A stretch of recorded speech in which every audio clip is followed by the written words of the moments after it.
श्रीमात्रे नमः। त्रयाणां देवानां त्रिगुणजनितानां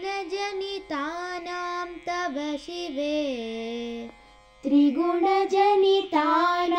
तव शिवे भवेत् पूजा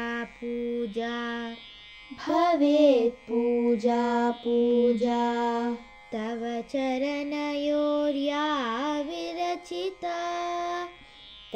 चरणयोर्या विरचिता तदा हि त्वत्पादो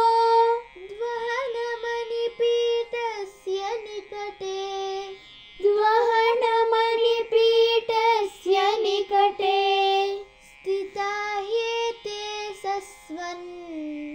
स्थिता ह्येते सस्वन् मुकुलितकरोतं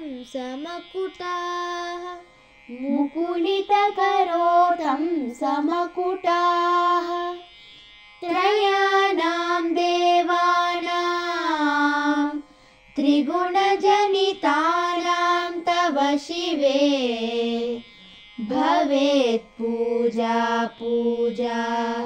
तव चरणयोर्या विरचिता तदा हि त्वत्पादो द्वहनमणिपीठस्य निकटे स्थिता ह्येते सस्वन् मुकुलितकरोतं समकुटाः।